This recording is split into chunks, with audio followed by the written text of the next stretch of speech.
This is Jonah from Fucked Up. How's it going? Jonah, thanks so much for joining us today. Your latest entry in the Chinese Zodiac series is called Year of the Snake, which is a long, winding psychedelic track that kind of travels the samsara cycle. Reading the lyric sheet, it seems like this is a song that explores the acceptance of death. And looking at the press release that came with it, it also mentions a lyrical theme that is the spiritual usage of psychedelics. How do these things come together for you? The spiritual usage of, sorry, you cut out for 2 seconds there. The spiritual usage of psychedelics. Oh, right. Well, I think that the idea of death and really the way the music unfolds in the song alongside the lyrics is it's kind of non-linear. It doesn't entirely follow the verse-chorus pattern. So in that way, it really immediately the form takes you on this journey somewhere. A lot of the time, psychedelic music anyway, the idea of psychedelic music gets wrapped up in this kind of feedback loop of maybe like of jamming, like the idea that thinking on one topic is the way to sort of spiritually free yourself or move yourself. But it's really, that's a little bit too lifelike in a way. It's sort of repetitive, or not lifelike, but it's just a little too conscious, you know? Interesting. It just, you couldn't predict where this song would go, and from where it begins and where it ends, musically. I mean, it's like the whole idea is about being transcended, and also when the way the music unfolds as well lends itself to sort of having a brief understanding of where you are and then having your world changed instantaneously. Can you elaborate on that a little bit? The track itself, musically, as you mentioned, goes completely different places. There are pan flutes at one point, and then at another point, there's what sounds an awful lot like heavy metal riffs. It's how do you find that working within your life? How does that jibe with you? Well, I think particularly the section of the song where the heavy metal guitars comes in, that this is the point to me where the song arc, as a listener, I find myself sort of understanding what's happening in the song at that moment.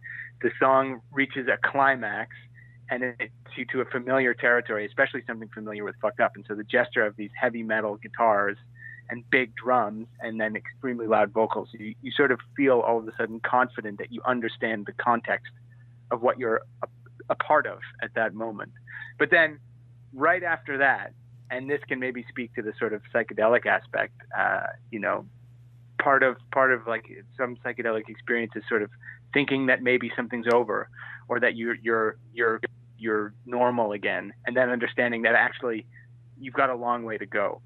And so that musically, that moment I think is the perfect disruption of understanding, and that's the kind of parallel with maybe a psychedelic experience and maybe with death. You feel like your life should come to a climax when you die, and then all of a sudden you understand actually, and a long way to go and a lot to pass through before you can conclude or come to some kind of resting point of peace, maybe. Do you personally believe in reincarnation? I'm not sure that I do. I try, and my sort of perspective is like a sort of debased humility and a kind of, I guess, Zen. People, when I tell people about this, they tell me that it has something in common with Zen Buddhism, but I don't think about reincarnation ever. I sort of consider it to be a kind of, you just reach a point of understanding where the sort of conflicts of your consciousness dissolve. So I don't know if that means that you can come back as a chestnut, or if it's with theoretically fewer problems other than birds and hedgehogs, or if it just means that you get to completely lose consciousness, and that's a kind of peace. So I don't know. That's an interesting way to put it. I've never considered that simply ceasing to realize that you exist is basically the same as not existing. Yeah, and I think that in living, this is going to sound really hokey, and I don't mean to get so heavy this early in the day, but I think it's good to sort of come to things from a place where maybe you just understand that you can at the same time as existing. You know, you can really remove yourself. It's very, I think it's a valuable kind of humility to put yourself in that position, at least for sometimes. Yeah, I mean, I'm personally kind of a control freak. That seems incredibly difficult. Yeah, there you go. Well, just imagine the amount of control you'd have if you didn't have to control anything. You know, it's like the tenacity of your own life in a way. To just sort of, I hate to simplify it, but it's not like sarah sarah, whatever will be will be. That's quite passive. This is like an active humility and an active calming and an act of debasing your ego, maybe. So I mean, it's deeply interesting stuff, and I guess it makes it doubly more so interesting that Fucked Up in you know, your 15-year career of this band, it's began as a more straightforward hardcore band, and since then, you know, you've progressed to these concept art rock records and fake compilations and Christmas songs, and along the way doing these experimental Zodiac records. What inspires these records? Listen to a ton of John McLaughlin and put it all together. Well, I think that you know, bands that stay together for a long time, everybody's tastes become divergent, but the project always works towards the same thing, and you know, progress is usually marked by refining your style, whereas the and personalities of this band and the amount of, you know, almost, you could say, impatience of you know, the principal creative people to sort of stick with the same thing has led to these explorations. And I think the thing we've realized in doing all of these other projects along the years is that Fucked Up was sort of, I think, always meant to come at established things from the wrong angle and from like the wrong position, like not a position of confidence, but more of a position of a challenge or of one-upsmanship or something. So it's like, well, you know, lots of the things that we've done there's a precedent for, like library music and Christmas singles by punk bands. So that's like, you know, that's kind of on script. But the more experimental stuff, I think, is just about, and then ought to try and do that. And you, the royal you as listeners, are sort of get to have experienced the learning process of a band towards finding their feet in these worlds, you know. And it's like, the more that we practice it, the less it becomes like a platonic form, and the more it becomes ours, you know. Makes sense. And when you say going at things at the wrong angle, I mean, obviously you're starting off at a disadvantage just simply with having the name Fucked Up. Yeah. It's, so basically you're playing pinball blindfolded. Yeah. Well, yeah, I just think, you know, that was always the challenge. Like, the band, nobody really knew each other very well when we got together as a band, and already that's a kind of disruption of the way most people would consider forming a band, especially at the small level of Fucked Up. I mean, lots of people form bands that way too, but it's like, okay, we're going to do people that have nothing in common. Step one. Step two, okay, well, we've managed to make this music. Let's try and do the thing that we don't know how to do.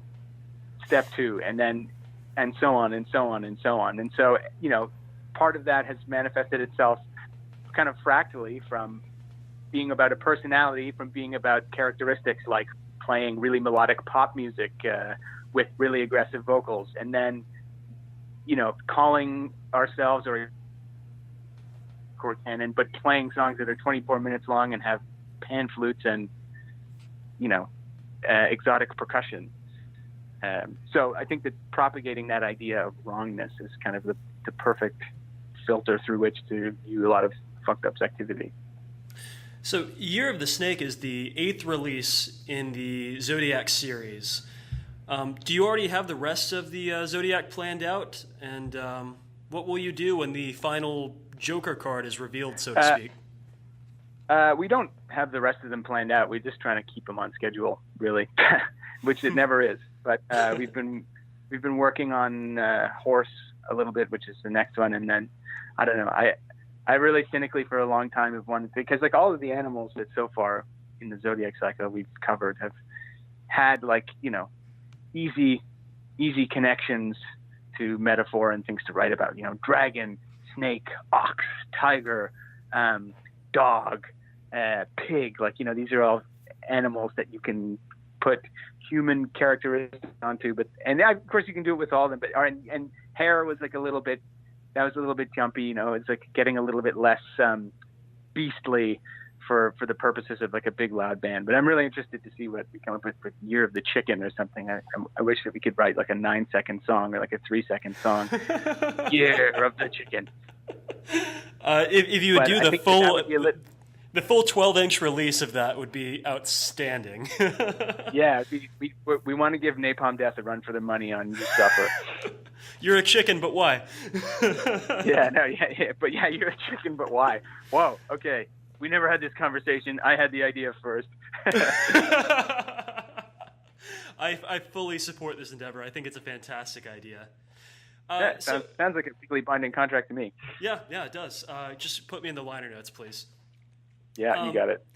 You know, as the world seems to descend further into outright nationalism and extreme right-wing rhetoric, do you have any interest in creating music that goes back to the more straightforward messages of the early days? Well, I mean, I think that our messages were never particularly straightforward, first of all. But like, unless you mean like the early days of punk, about like with state power and things like that. What do you mean the early days? Yeah, like, I'm thinking back to like Police and No Pasaran.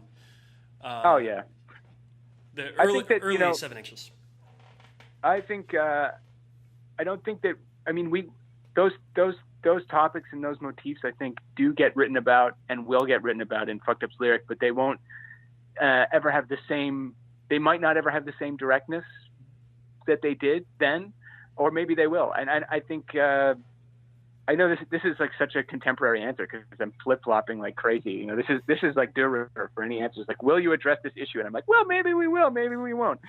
I can't imagine that.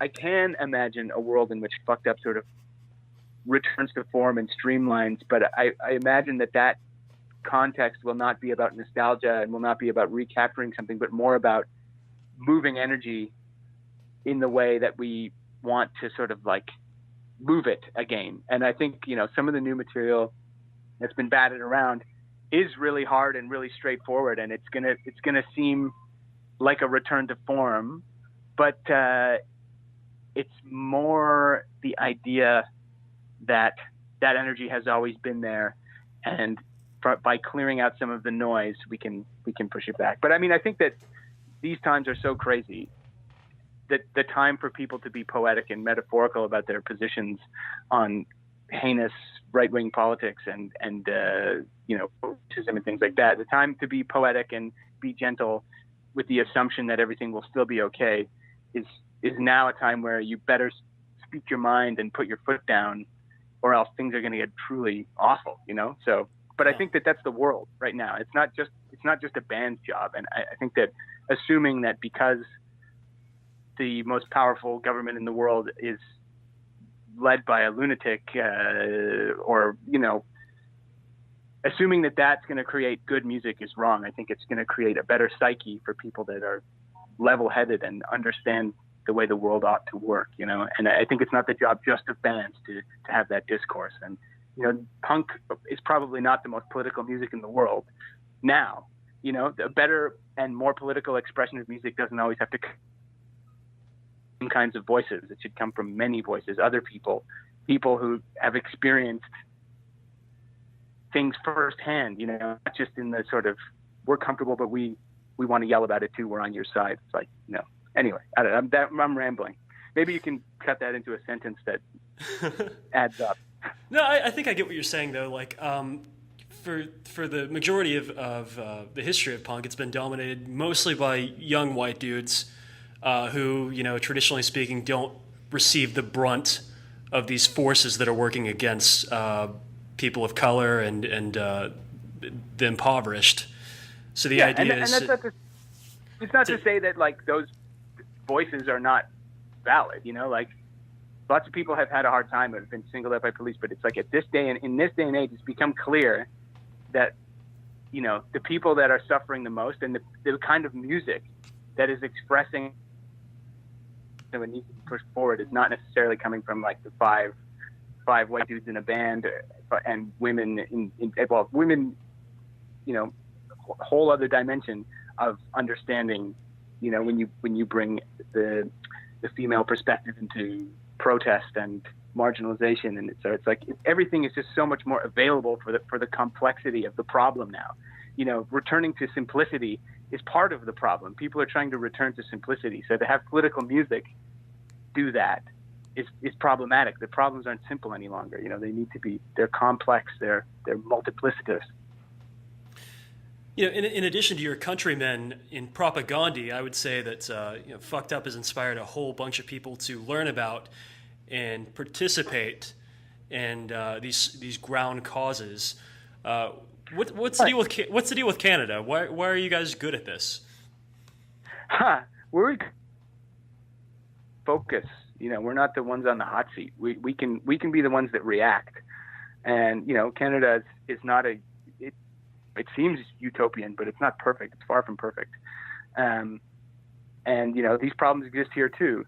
But you know, as always, we have been in the position to be the kind of the more level-headed and calm neighbor. We have a relatively small, have as much global influence as other countries in the world, or economic influence. We just have natural resources and like a sparsely populated huge landmass. You know, it's like we're privileged enough to be able to be calm and cool-headed. But I don't know. I'm not. Maybe we're not good at it. I mean, there's lots of nasty policy coming out of Canada. We've become like a rogue petrostate. All the oil sands and pipelines, the wreckage of natural habitat, and you know, we're full of bullshit too. Yeah, it's, as you mentioned, it seems to be truly a global phenomenon. Yeah, but and you know, to just speak to the political aspect of Fucked Up, you have to hand it to, you know, like Damien and Josh have always had a very real time consciousness of things happening and communities that exist around us, and a real desire to bring them into and help use whatever momentum Fucked Up has to sort of reach out and bring things into the momentum. And you know, we're not going to make or break these problems, but it speaks to their level of good conscience and like excellent foresight that we've been able to participate in as much as we have. That's awesome. Maybe on a little bit lighter note, you've got some shows coming up, and I like to ask what you're going to be listening to as you're traveling to them. Because we're traveling to where? Sorry. You've got some shows coming up. What are you going to be listening to? We're going out to the West Coast. I'm in school right now. Actually, I'm doing a master's degree in composition, and I'm going to be listening to like kind of weird avant-garde classical music to try and get ideas, and then also the steady diet of classic punk and hardcore obscure music that didn't make it out in one piece until now, when all the attention came to it. Unless you want like an exact playlist. You know, just you should share something with us that our audience might not have ever heard of before. Okay. All right. So get this.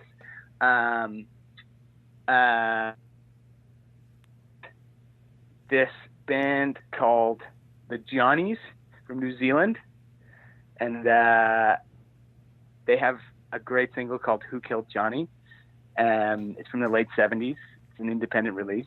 I've been listening to that a lot lately, and I will probably listen to it again, as well as there's a thing called Anthem pour violon Boulez, who's a French composer from the 20th century. I think he's dead now. Might not be. Sorry, Pierre, if you're still alive. And it's the second.